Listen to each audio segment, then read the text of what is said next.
नमस्कार, स्वागत है आपका। आप देख रहे हैं इंडिया टीवी। आपके साथ मैं हूं प्राची पाराशर। दोपहर के 12 बज रहे हैं, वक्त हो गया है प्रहार का। और प्रहार में सबसे पहले बात करेंगे बंगाल की। बंगाल के सीएम शुवेंदु अधिकारी योगी मॉडल की तर्ज पर काम कर रहे हैं। यूपी की तरह अब बंगाल में भी बेटियों से दुष्कर्म करने वालों का ऑन स्पॉट हिसाब शुरू हो गया है। बड़ी खबर साउथ 24 परगना के बारुईपुर रेप मर्डर केस को लेकर आ रही है। बारुईपुर में नाबालिग के साथ हुए रेप मर्डर कांड में पुलिस ने बड़ा एक्शन लिया। पुलिस ने 12 साल की बच्ची के साथ रेप के एक आरोपी प्रभास मंडल को एनकाउंटर में ढेर कर दिया है। सबसे बड़ी बात यह है कि प्रभास मंडल का यह एनकाउंटर इसी क्राइम स्पॉट पर हुआ है जहां लड़की की डेड बॉडी मिली थी। पुलिस आरोपी को लेकर रात 12:45 बजे यहां क्राइम सीन रिक्रिएट करने पहुंची थी। पुलिस के मुताबिक आरोपी पूछताछ के दौरान पुलिस हिरासत से भागने की कोशिश कर रहा था। क्राइम सीन रिक्रिएशन के दौरान प्रभास मंडल ने एक पुलिसकर्मी की पिस्तौल छीन ली। इसके बाद पुलिस और आरोपी के बीच मुठभेड़ हुई, जिसमें प्रभास को गोली लगी। उसे तुरंत अस्पताल ले जाया गया, जहां डॉक्टर्स ने उसे मृत घोषित कर दिया है। तो प्रभास मंडल, जो कि नाबालिग से दुष्कर्म का मुख्य आरोपी है, मेन आरोपी है, उसे गिरफ्तार किया जाता है और फिर उसे सीन रिक्रिएट करने के लिए देर रात बंगाल पुलिस लेकर जाती है मौका वारदात पर, उस जगह पर जहां से बच्ची का शव बरामद किया गया था। इसी दौरान प्रभास मंडल पुलिस की पिस्टल छीनकर भागने की कोशिश करता है। दोनों तरफ से गोलियां चलती हैं, प्रभास को गोली लगती है, अस्पताल ले जाया जाता है जहां प्रभास की मौत हो जाती है। इस एनकाउंटर के बाद बंगाल में सियासत भी तेज हो गई है, उसके बारे में आपको बताएंगे, लेकिन पहले इस पूरे मामले को समझ लीजिए। दरअसल बारुईपुर में एक 12 साल की लड़की 4 जुलाई को लापता हो गई थी। सीसीटीवी में आरोपी लड़की को अपने साथ ले जाते हुए दिखाई दिए थे। पुलिस ने इस मामले में रेप मर्डर के आरोप में प्रभास सहित 2 लोगों को गिरफ्तार किया था। इसके बाद 5 जुलाई को आरोपियों की निशानदेही पर बच्ची का शव तालाब से बरामद किया था। जांच में पता चला कि आरोपियों ने दुष्कर्म करने के बाद बच्ची को जिंदा ही तालाब में फेंक दिया था। शुरुआती पोस्टमार्टम में लड़की के सिर और प्राइवेट पार्ट्स पर चोट के निशान मिले। लड़की के सिर पर या तो किसी भारी चीज से वार किया गया था या उसे किसी सख्त सतह पर पटका गया था। शरीर के अलग अलग हिस्सों पर खरोच और काटने के निशान थे। उसके फेफड़ों और पेट में पानी मिला है। बर्बरता की सारी हदें पार कर दी गई बच्ची के साथ। अब उसके एक आरोपी का हिसाब हो चुका है। बच्ची का शव मिलने के बाद लोगों में इतना गुस्सा था कि उन्होंने मौके पर ही प्रभास मंडल और दूसरे आरोपियों को पीटना शुरू कर दिया। भीड़ ने एक आरोपी की पीट कर हत्या कर दी। उस पर बच्ची के रेप और मर्डर में शामिल होने का शक था। मृतक की पहचान इंद्रजीत तांती के रूप में हुई थी। बाद में पता चला कि मृतक इंद्रजीत तांती निर्दोष था। कल रात जिस जगह आरोपी प्रभास मंडल का एनकाउंटर हुआ, वहां की भी तस्वीर देखिए। पुलिस यहां प्रभास मंडल को इसीलिए लाई थी कि उसके साथ क्राइम सीन को रिक्रिएट करके पता लगा सकते कि बच्ची के साथ इन लोगों ने इस वारदात को कैसे अंजाम दिया। लेकिन आरोपी प्रभास मंडल ने मौका देखते ही पुलिस वाले की पिस्तौल छीन ली, भागने की कोशिश की और इसी कोशिश में प्रभास मंडल ढेर हो गया। प्रभास मंडल की मौत हो गई। ओंकार सरकार मेरे सहयोगी इस वक्त जुड़ गए हैं बारुईपुर से। सीधा उन्हीं के पास चल लेते हैं। ओंकार, आप तमाम जानकारी दीजिए इस केस से जुड़ी हुई। ये आरोपी प्रभास मंडल, किन हालातों में इसका एनकाउंटर हुआ है, पुलिस क्या बता रही है? जी देखिए, हम लोग इस वक्त उसी जगह पे पहुंचे हैं जिस जगह पे ये एनकाउंटर हुआ। ये जगह सबसे पहले दिखाने की कोशिश करूंगा जहां पर ये जगह को घेर के रखा गया है। ये पानी वाला जगह है। इसी जगह पे प्रभास मंडल को जब कल देर रात 12:45 बजे लाया गया था क्राइम सीन रिक्रिएशन के लिए, उसी दौरान पुलिस के तरफ से यह आरोप लगाया जा रहा है कि वो पिस्टल छीनकर भागने की कोशिश किया। और सिर्फ भागने की कोशिश ही नहीं, उन पर पुलिस के ऊपर गोली चलाने की कोशिश भी किया। तो पलटवार में पुलिस को भी गोली चलानी पड़ी और गोली में चलाने के बाद प्रभास मंडल गंभीर रूप से घायल हो गए। तो ये जगह सिर्फ दिखाने की थोड़ा सा कोशिश करूंगा। यहाँ पर दिखाना काफी मुश्किल है क्योंकि ये जो जगह है, ये जगह मलबा के ऊपर एकदम जगह है, काफी सुनसान एक जगह है। और ये सामने जो जगह है जिसको पुलिस ने कॉर्डन करके रखा है, इसी जगह से बच्ची की लाश बरामद किया गया था रविवार को। तो इसी जगह पर कल क्राइम सीन रिक्रिएशन के लिए लाया गया था प्रभास मंडल, जो कि आरोपी है। उन्हें इस जगह पर लाया गया था। मैं एक बार दिखाने की कोशिश करूंगा। ये जगह जो है एकदम मलबे और कीचड़ों से भरा हुआ है। यहाँ पर पैदल चलना अमूमन नामुमकिन है। तो ये जो जगह है, ये काफी सुनसान एक जगह है। सूर्यपुर रेल स्टेशन से रेल ट्रैक पकड़ते हुए करीबन 1 किलोमीटर रास्ता आना पड़ेगा, जो कि मलबे से भरा हुआ एक जगह है। और ये जो कीचड़ और पानी वाला जगह है, इसी जगह पे कल देर रात 1:15 बजे के करीब पुलिस द्वारा प्रभास मंडल को लाया गया था और प्रभास मंडल को लाने के बाद इसी जगह पर सीन रिक्रिएशन भी किया जा रहा था। उसी दौरान वो प्रभास मंडल आयोग का पिस्टल छीनने की कोशिश किया, पिस्टल छीन लिया और छीन के भागने की भी कोशिश किया। तो उसी दौरान पुलिस को भी मजबूरन गोली चलानी पड़ी प्रभास मंडल के ऊपर। तो गोली में वो गंभीर रूप से घायल हो गए और जब बारुईपुर स्टेट जनरल हॉस्पिटल पे उन्हें ले जाया गया तो उन्हें डॉक्टर ने मृत घोषित कर दिया। तो इसके अलावा जैसे कि प्रभास मंडल के अलावा और भी 3 आरोपी फिलहाल पुलिस के हिरासत में है, जो कि आनंद सरदार, जिन्हें प्राइम एक्यूज्ड माना जा रहा है, उन्हें परसों ही गिरफ्तार कर लिया गया था। इसके अलावा दिवाकर सरदार जो है उन्हें भी पूछताछ किया जा रहा है। तो ये तमाम जो लोग हैं उन्हें पूछताछ किया जा रहा है और सीन रिक्रिएशन के लिए कल यहां पर प्रभास मंडल को लाया गया था। मैं एक बार विजुअल दिखाने की कोशिश करूंगा। यही वो जगह है, पानी वाली जगह है, यहाँ पर कीचड़ों वाली जगह है। इसी जगह पर से रिक्रिएशन किया जा रहा था, क्योंकि इससे जहां पर बॉडी रिकवरी हुई उस जगह के जो डिस्टेंस है वो ज्यादा नहीं है, अमूमन 100 से 150 मीटर दूरी पर यह जगह है। तो एक बार दिखाने की कोशिश करेंगे। इसी जगह पर रविवार को बच्ची की बॉडी बरामद की गई थी और इसी जगह पर कल देर रात 1:15 बजे प्रभास मंडल और पुलिस प्रशासन के जितने भी अधिकारी हैं वो पहुंचे हुए थे और पहुंच के सीन रिक्रिएशन किया जा रहा था इसी जगह पे, यानी कि ये 100 मीटर की दूरी पर।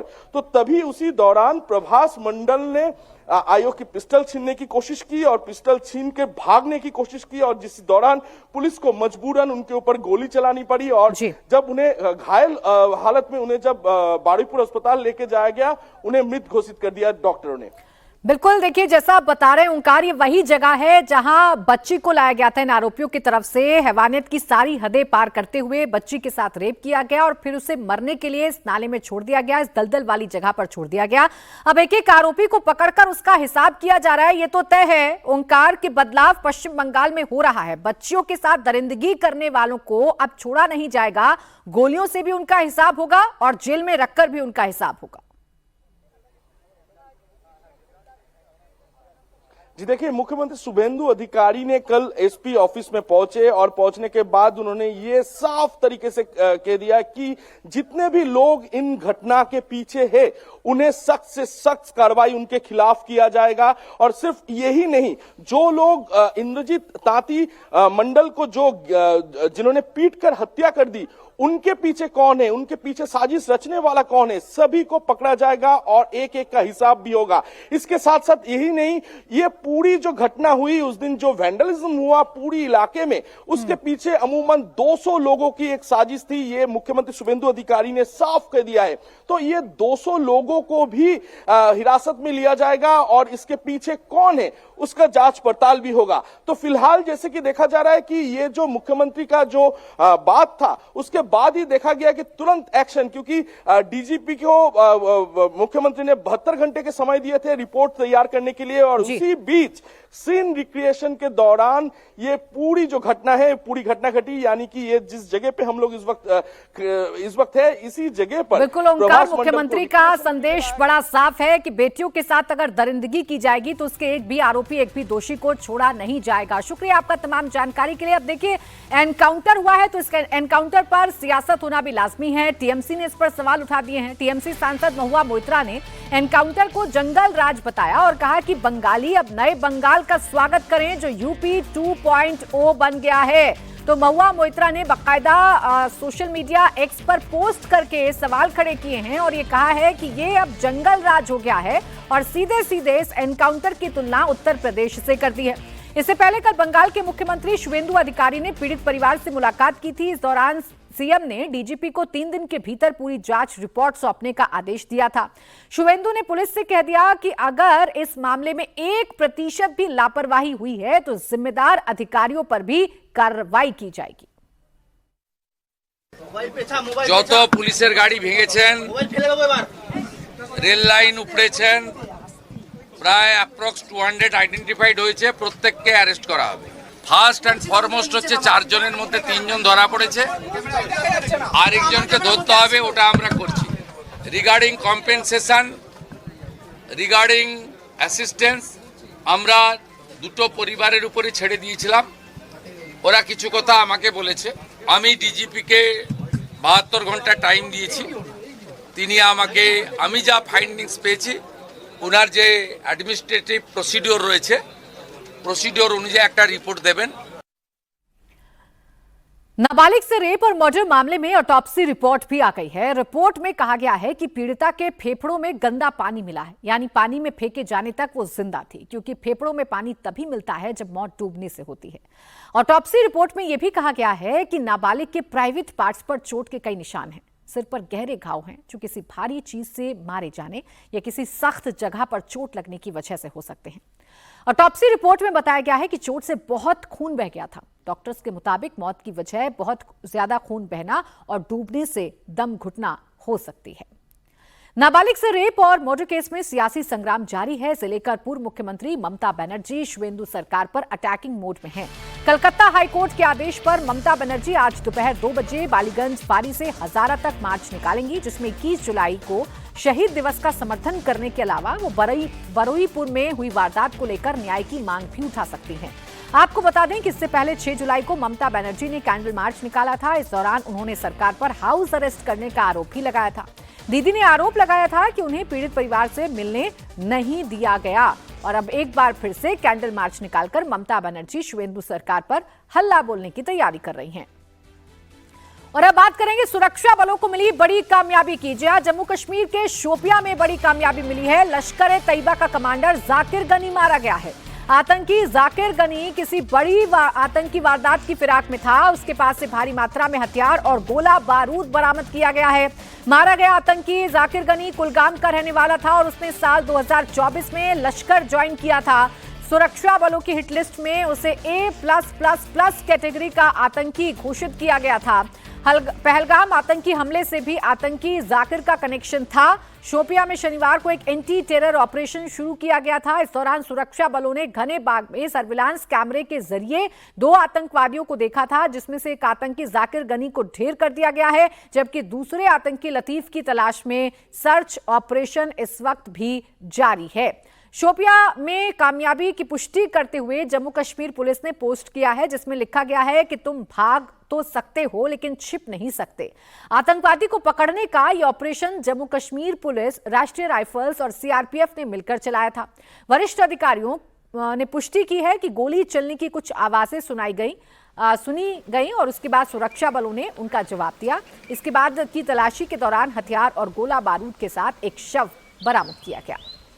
सिक्योरिटी फोर्सेस के टॉप वांटेड लिस्ट में शामिल जाकिर गनाई को सुरक्षा बलों ने मार गिराया है। जाकिर गनाई वर्ष 2024 से एक्टिव था और A++ कैटेगरी का मिलिटेंट था और इसकी तलाश सुरक्षा एजेंसियों को काफ़ी समय से थी। और आज सुबह सुरक्षा बलों के साथ एक फ्रेश एक्सचेंज ऑफ फायर के दौरान सुरक्षा बलों ने इसे मार गिराया। जाकिर गनाई तब सुरक्षा बलों के घेरे में आ गया था जब सर्विलेंस कैमरा के दौरान जाकिर गनाई को अपने एक और साथी लतीफ़ के साथ ऑर्चर्ड्स में देखा गया था। और उसके बाद जम्मू कश्मीर पुलिस, आर्मी और सीआरपीएफ ने एक जॉइंट ऑपरेशन चलाया था और 4 दिनों तक यह ऑपरेशन जारी रहा। और आज सुबह जैसे ही एक बार फिर इलाके में सर्च ऑपरेशन शुरू किया गया तो उस दौरान एक्सचेंज ऑफ फायर हुआ और सुरक्षा बलों ने लश्कर-ए-तैयबा के इस टॉप मोस्ट वांटेड कमांडर को मार गिराने में सफलता हासिल की और मारे गए कमांडर के पास से उनका हथियार और गोला बारूद भी बरामद कर लिया गया है। जाकिर गनाई साउथ कश्मीर के कुलगाम डिस्ट्रिक्ट का रहने वाला था और वर्ष 2024 से सुरक्षा एजेंसियों की इसकी तलाश बड़े पैमाने पर थी। साउथ कश्मीर की बात करें तो साउथ कश्मीर में लश्कर-ए-तैयबा, जैश-ए मोहम्मद, अंसारुल गज़वतुल हिंद के कहीं बड़े टॉप कमांडर्स अब तक मार गिराए गए हैं, लेकिन इसकी तलाश जो है बड़े पैमाने पर जारी थी। और जैसे ही सर्विलेंस कैमरा में इसे कैप्चर किया गया उसके बाद साउथ कश्मीर के दर्जनों इलाकों में बड़े पैमाने पर सर्च ऑपरेशन चलाया गया और सर्च ऑपरेशन के दौरान आज जो है सुरक्षा बलों को ये सफलता हासिल हुई और इसे मार गिराया गया है। निसंदेह ही जाकिर गनाई का मारा जाना जो है सुरक्षा बलों के लिए एक बहुत बड़ी कामयाबी और लश्कर तैयबा के लिए एक बड़ा सेटबैक माना जा रहा है। हालांकि इलाके में अभी भी सर्च ऑपरेशन जो है वो बड़े पैमाने पर जारी है, क्योंकि कैमरा में 2 लश्कर तैयबा के मिलिटेंटों की तस्वीरें कैप्चर हुई थी, जिसमें जाकिर गनाई मारा गया है और उसका दूसरा साथी जिसका नाम लतीफ़ बताया जा रहा है, उसके खिलाफ बड़े पैमाने पर ऑपरेशन अभी भी जारी है। और अब बात करेंगे मॉनसूनी आफत की, जिससे हिंदुस्तान में त्राहिमाम मच गया है। आसमानी आफत ने लोगों का जीना मुहाल कर दिया है। देश के 18 राज्यों में भारी बारिश का अलर्ट जारी किया गया है। दिल्ली एनसीआर के कई इलाकों में कल रात से ही बारिश हो रही है, तो गुरुग्राम में भी हर साल की तरह इस साल भी पहली बारिश के आगे सरेंडर हो गया है प्रशासन। मुंबई में 12 घंटे की राहत के बाद फिर से तेज बारिश शुरू हो गई है। जहां केरलम के वायनाड में आई लैंडस्लाइड में अब तक 5 लोगों की मौत हो चुकी है, तो 10 के करीब लोगों का रेस्क्यू भी किया जा चुका है। रेस्क्यू ऑपरेशन अभी भी जारी है। मॉनसून ने ऐसा कहर बरपाया है कि पहाड़ से लेकर मैदान तक आसमानी आफत ने जनजीवन को अस्त व्यस्त करके रख दिया है। कहीं सड़कों पर पानी है तो कहीं घरों दुकानों तक पानी घुस गया है। केरलम के वायनाड में तो पहाड़ ही टूट पड़ा, तो वहीं गुजरात के वलसाड में भारी बारिश से सड़कें दरिया बन चुकी हैं। जबलपुर के निदान वाटरफॉल से दूर रहने की चेतावनी जारी की गई है। इधर दिल्ली एनसीआर में भी रुक रुक कर बारिश हो रही है। हिमाचल प्रदेश के कुल्लू में बादल फटने की घटना सामने आई है। कुल्लू जिले की गड़शा घाटी के मनिहार नाले में भारी बारिश के बीच बादल फटने की खबर आई है। अचानक आए बहाव से नाले का जलस्तर तेजी से बढ़ गया है। पानी अपने साथ भारी मलबा और उखड़े हुए पेड़ बहाकर लाया है। इलाके में लगातार हो रही बारिश को देखते हुए अधिकारी हालात पर नजर बनाए हुए हैं। भारी बारिश से ब्यास नदी उफान पर है। इस वजह से पंडोह डैम से एहतियात के तौर पर लगभग 28,000 क्यूसेक पानी आगे की ओर छोड़ा जा रहा है। प्रशासन ने निचले इलाकों के लिए अलर्ट भी जारी कर दिया है। अभी पुल और पानी का फ्लो बढ़ चुका है।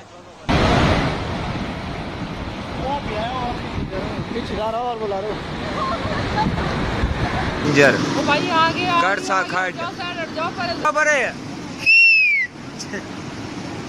ओ भाई बंदे भी खड़े हैं, कई देखो लकड़ी पकड़ रहे हैं नीचे, कई दवाई गड़सा खड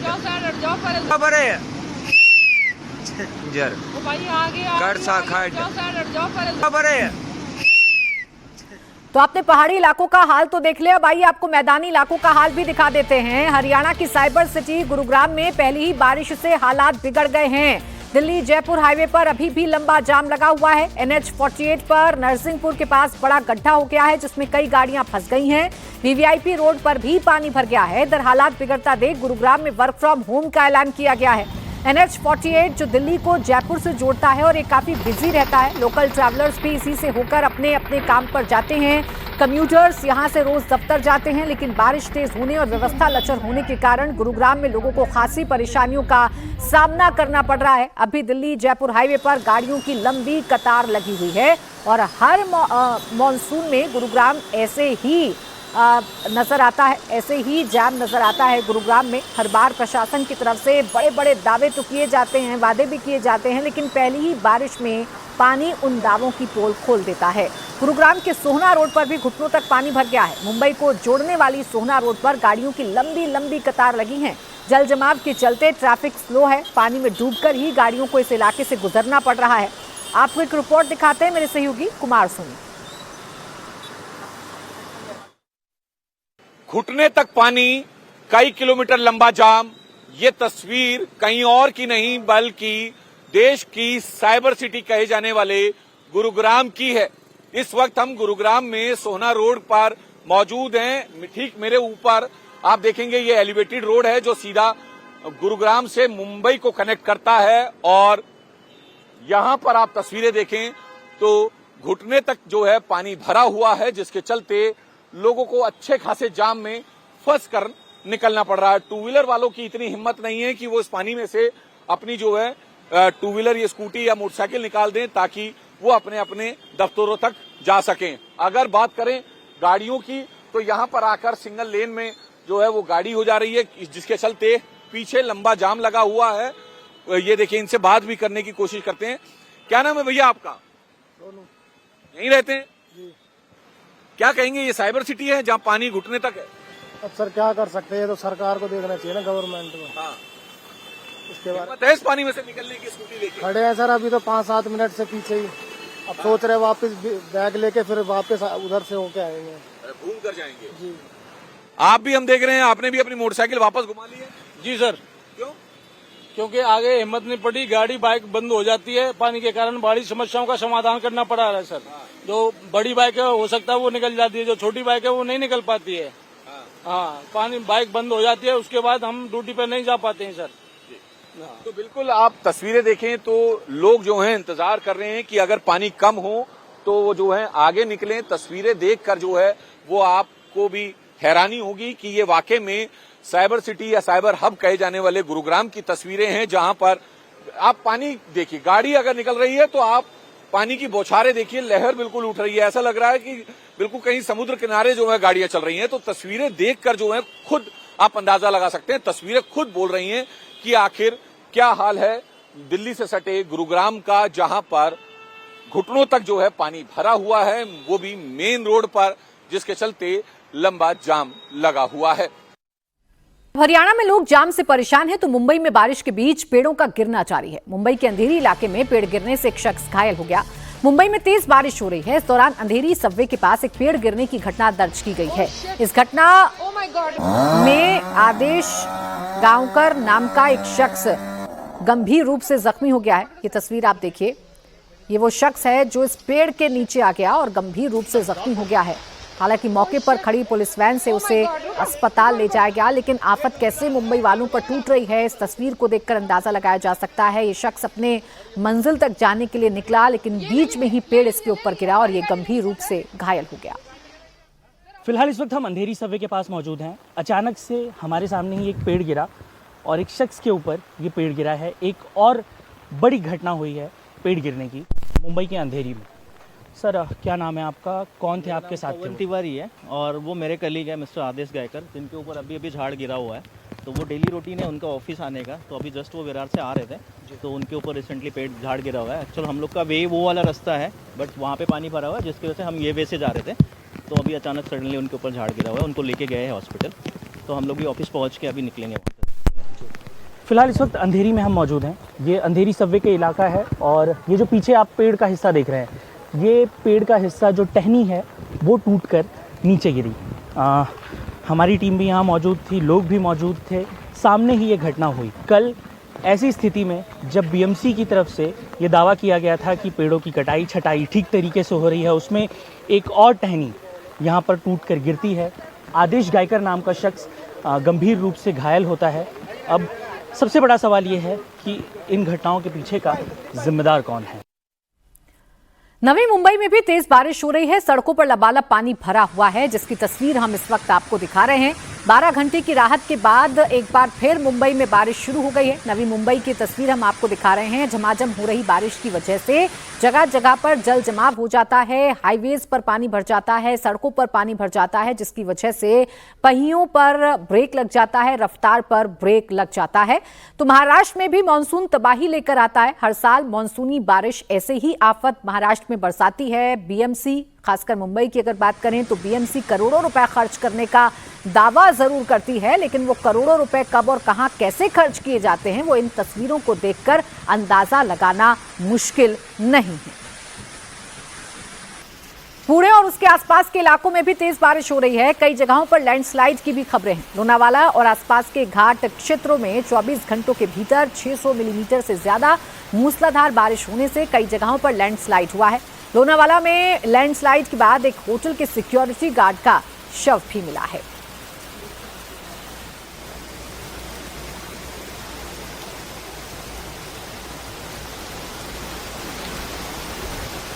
तो ये लोनावाला की तस्वीर हम आपको दिखा रहे हैं। लैंडस्लाइड होने की वजह से तबाही की तस्वीरें देखने को मिल रही हैं। होटल के गार्ड का शव भी बरामद किया गया है। लगातार हो रही बारिश की वजह से ये आफत टूटी हुई है। और अब आइए आपको गुजरात के सूरत की भी तस्वीर दिखा देती हूँ। तेज बारिश के बाद यहाँ भी जल भराव हो गया है। सड़कों पर कई फीट पानी भरा हुआ है। सड़कें लबालब पानी में भरी हुई नजर आ रही हैं। सड़कों का नामो निशान मिट गया है। लोग इसी पानी से दो चार होकर अपनी अपनी मंजिल तक पहुंच रहे हैं, अपने अपने दफ्तरों तक पहुंच रहे हैं। अब आइए कर्नाटक की तस्वीर भी आपको दिखा देते हैं। कर्नाटक के दक्षिण कन्नड़ में आज स्कूल और कॉलेजेस की छुट्टी घोषित कर दी गई है। दक्षिण कन्नड़ जिला प्रशासन ने भारी बारिश की चेतावनी को देखते हुए बुधवार को स्कूलों और प्री यूनिवर्सिटी कॉलेजेस में छुट्टी की घोषणा करती है, क्योंकि लगातार बारिश हो रही है। वहीं दिल्ली के बदरपुर बॉर्डर इलाके में बारिश से सड़क पर पानी भर गया है। रोड पर कई फीट पानी दिखाई दे रहा है। इसकी तस्वीर भी आपके सामने है। दोपहिया वाहनों को सबसे ज्यादा मुश्किल का सामना करना पड़ता है और ऐसे में मुश्किल ये भी है कि सड़क पर अगर कोई गड्ढा है तो वो भी दिखाई नहीं देता पानी की वजह से, जिसकी वजह से कई बार बड़े और दर्दनाक हादसे हो जाते हैं। ये बदरपुर की तस्वीर हम इस वक्त आपको दिखा रहे हैं, दिल्ली के बदरपुर की, जहां सड़क पर पानी भरा हुआ है। इसके साथ ही राजस्थान के धौलपुर की तस्वीर भी अलग नहीं है। यहाँ भी आप देखिए, यहाँ भी मानसरोवर कॉलोनी है जहां पानी ही पानी नजर आ रहा है। जल भराव हो गया है। शहर में कई इलाकों में सीवर और नालियां बंद हैं, इससे पानी सड़कों पर भर गया है। दिक्कत यही है कि मॉनसून से पहले सीवर और नालियों की सफाई नहीं की जाती है, नालों की सफाई नहीं की जाती है, जिसकी वजह से पानी की निकासी नहीं हो पाती और फिर ये पानी रिहायशी इलाकों में जमा होने लगता है। इस बीच अरविंद केजरीवाल ने पेट्रोल में E20 की मिलावट को लेकर ऑटोमोबाइल कंपनियों को लेटर लिखा है। केजरीवाल ने अपने लेटर में E20 से गाड़ियों को नुकसान होता है या नहीं, इस पर ऑटोमोबाइल कंपनियों को अपना स्टैंड क्लियर करने को कहा है। केजरीवाल ने एक हफ्ते में ऑटोमोबाइल कंपनियों से जवाब मांगा है। मारुति, टोयोटा किर्लोस्कर और हीरो, जिन्होंने 4 जुलाई को सरकारी प्रेस कॉन्फ्रेंस में कहा था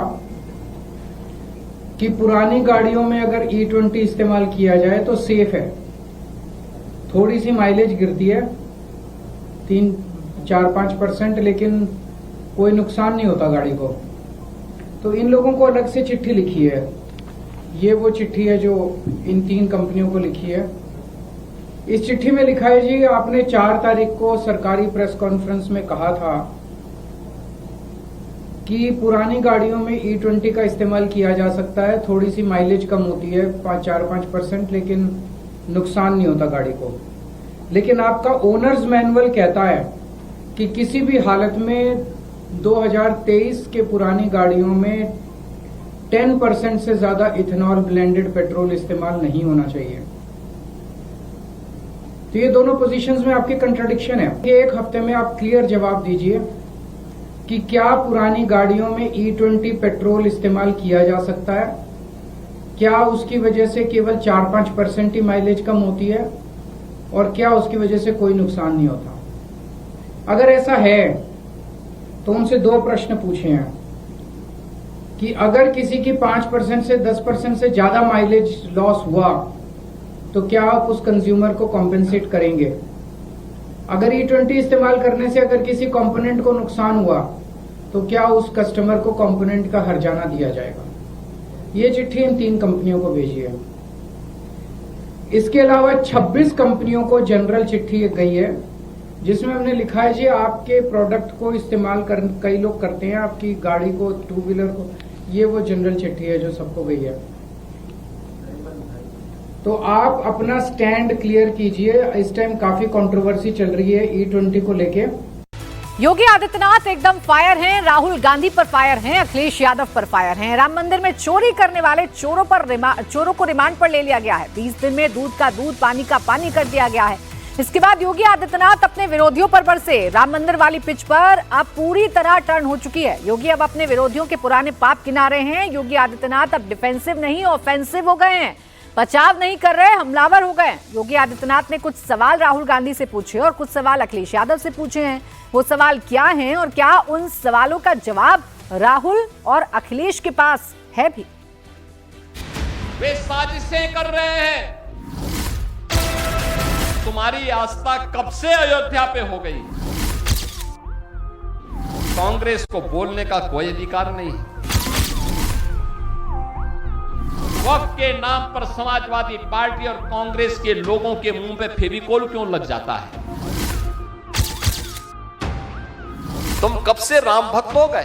अरे राम द्रोही जैसा आचरण जिन लोगों का रहा हो, ये कौन सी आस्था की बात करते हैं? कल तक एक बाबरी ढांचे के लिए आंसू बहा रहे थे, और आज कैसे एक एक को टारगेट किया जा रहा है, कैसे अयोध्या को टारगेट किया जा रहा है, कैसे राम जन्मभूमि को बदनाम किया जा रहा है, कैसे आस्था पर प्रहार करने का कार्य एक कांग्रेस समाजवादी पार्टी एक कथित सेकुलर दलों के द्वारा देश के अंदर एक नेगेटिव वातावरण बनाने का कुत्सित प्रयास हो रहा है।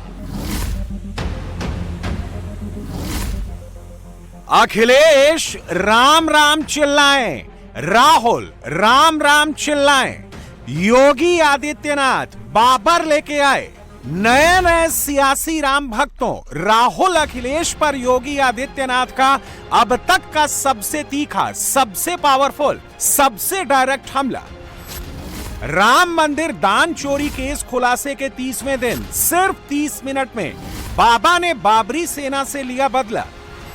योगी का ऐसा ताबड़तोड़ हल्ला बोल, राम मंदिर दान चोरी केस में सियासी खेल खेलने वाले दुश्मन फोर्स की खोल गई पोल। रामद्रोही, बाबरी मस्जिद के नाम पर रोने वाले, राम मंदिर के नाम पर घड़ियाली आंसू बहाने वाले, गिरगिट की तरह रंग बदलने वाले, मंदिर के पैसे से कब्रिस्तान की बाउंड्री वॉल बनवाने वाले, दोहरे चरित्र वाले राहुल पर, अखिलेश पर नए नए राम भक्त बने देश के सेक्युलर जमातों के लिए योगी ने इन शब्दों का प्रयोग किया है। योगी ने बिल्कुल सही कहा है। पहले बाबरी गैंग की वकालत करने वाले और अब राम भक्त बनने का ढोंग रचने वाले, सनातन को टारगेट करने वाले इकोसिस्टम की साजिश को पूरी तरह से एक्सपोज कर दिया है। वे लोग फिर से चुनाव नजदीक आते हुए देख करके फिर से उनके सिर उठते हुए दिखाई दे रहे हैं। वे साजिशें कर रहे हैं। विपक्ष फिर से जातीय आधार पर समाज के ताने बाने को बांटना चाहता है, छिन्न भिन्न करना चाहता है। कोई मुद्दा नया नहीं। जाति के नाम पर विभाजन या आस्था पर प्रहार, यही है आज कांग्रेस और समाजवादी पार्टी का मात्र ये दो मुद्दे बचे हुए हैं। आपने देखा होगा पिछले कुछ दिनों से इनके द्वारा भारत की सनातन आस्था पर प्रहार करने की कितनी शरारतें हो रही हैं, किस प्रकार की बयानबाजी की जा रही है।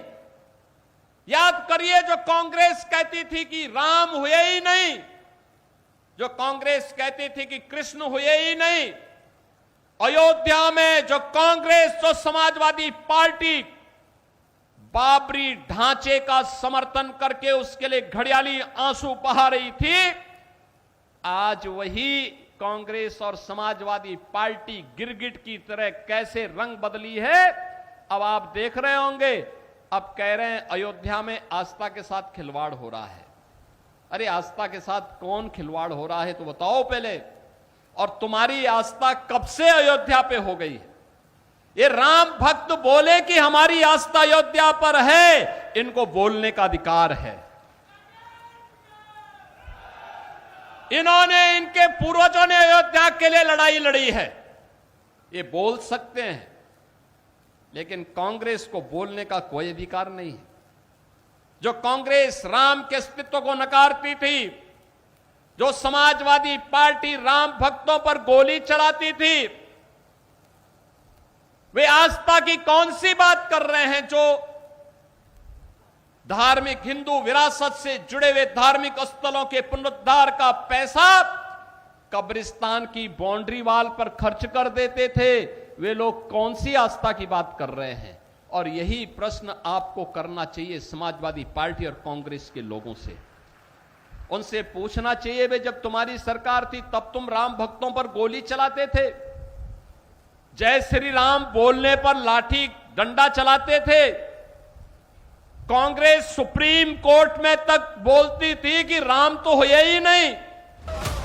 5 अगस्त 2022 की ये तस्वीरें याद कीजिए, जब राहुल, प्रियंका समेत विपक्ष के तमाम सांसद काले कपड़ों में नजर आए थे।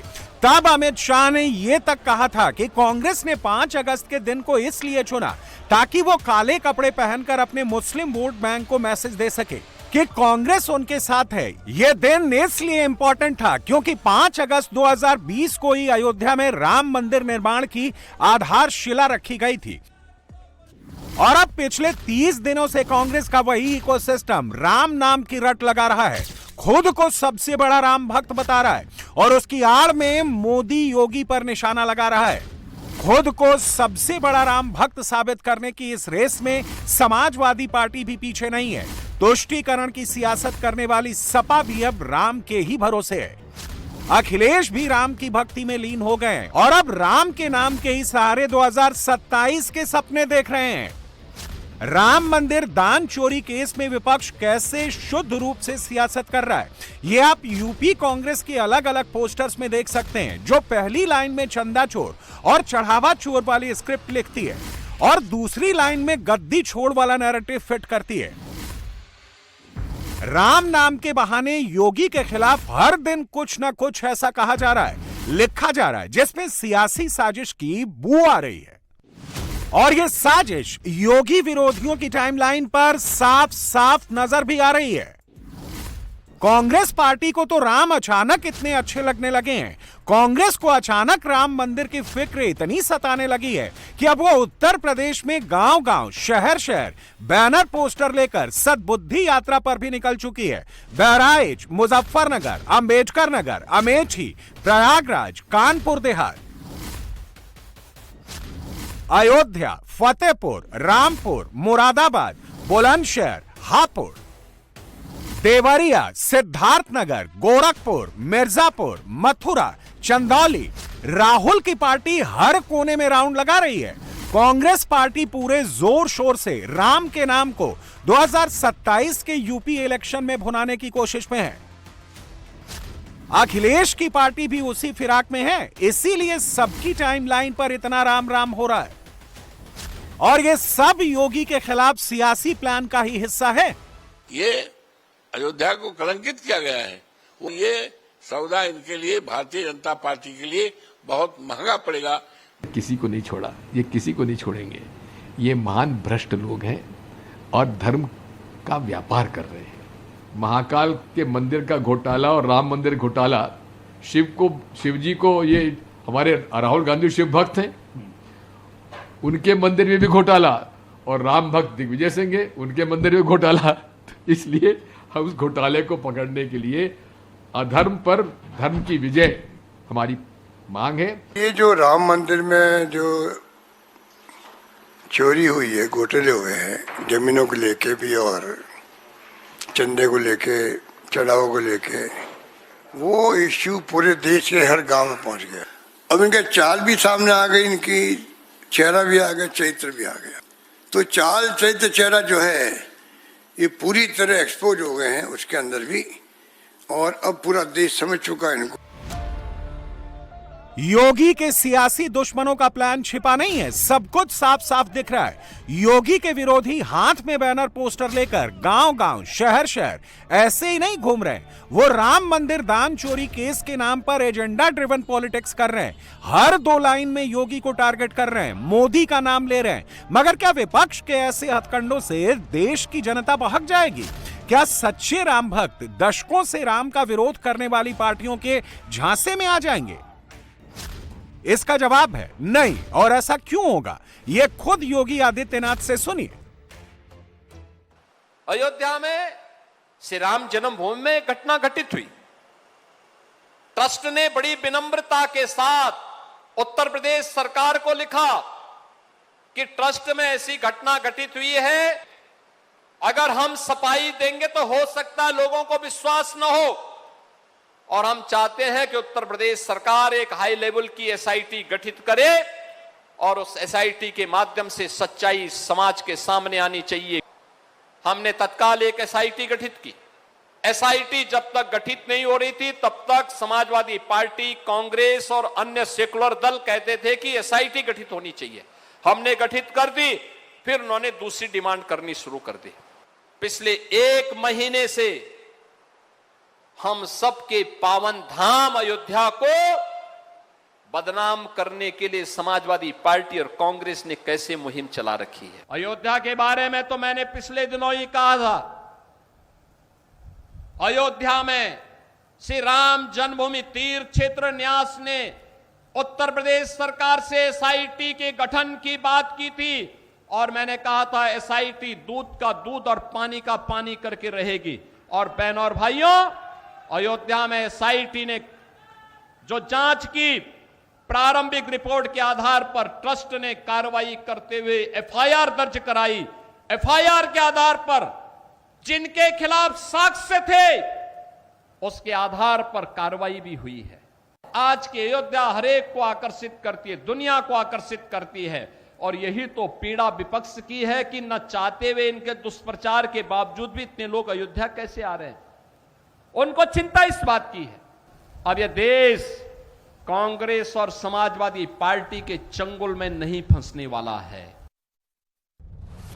विपक्ष को दिए योगी के जवाब से क्लियर हो जाता है कि अब योगी आदित्यनाथ बैक फुट पर नहीं, फ्रंट फुट पर आकर समाजवादी पार्टी और कांग्रेस के इकोसिस्टम पर अटैक करेंगे। और योगी ने अब नए नए बने राम भक्तों को सियासी धर्म संकट में डाल दिया है। योगी ने विपक्ष की उस दुखती रग पर हाथ रख दिया है, ऐसा सवाल पूछ लिया है जिसके बाद राम नाम पर सियासत करने वाले ना इधर के रहेंगे ना उधर के रहेंगे। ये तस्वीरें तो याद होंगी आपको। ज्यादा दिन नहीं बीते, समाजवादी पार्टी से लेकर कांग्रेस पार्टी तक हर कोई वक्फ संशोधन बिल का विरोध कर रहा था। वक्फ के फेवर में संसद से लेकर सड़क तक हंगामा बरपा रहा था। यानी योगी के जो विरोधी आज राम मंदिर दान चोरी केस में सुबह शाम दिन रात हंगामा खड़ा कर रहे हैं, सवाल खड़ा कर रहे हैं, गली गली मोहल्लों मोहल्लों में जा जाकर 2027 वाला चुनावी माहौल बना रहे हैं, वही विरोधी वक्फ बोर्ड की संपत्तियों के नाम पर हो रही अवैध वसूली, धांधली और भू माफियाओं की लूट पर खामोश थे, चुपचाप तमाशा देख रहे थे।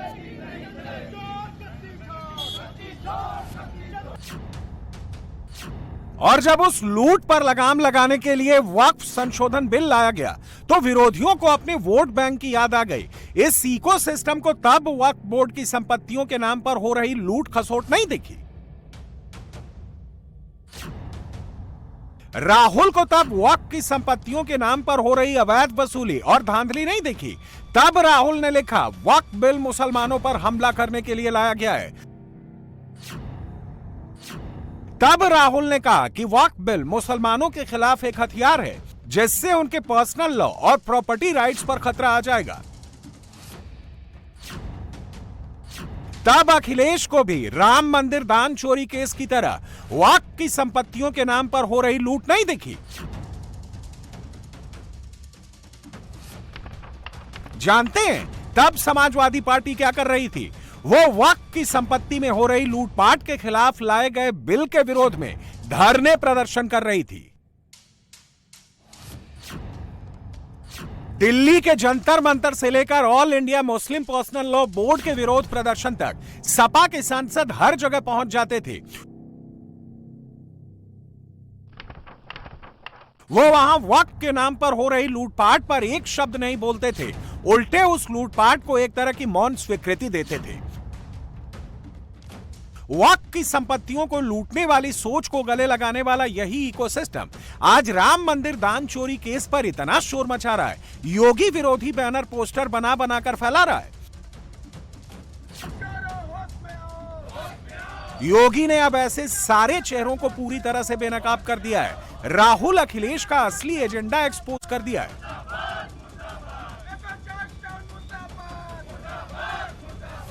और कभी कभी तो मुझे संदेह होता है, संदेह इस बात का होता है कि ये लोग एक घटना को किस तरीके से बढ़ा करके हिंदुओं को अपमानित करके आस्था पर प्रहार करने का काम कर रहे हैं।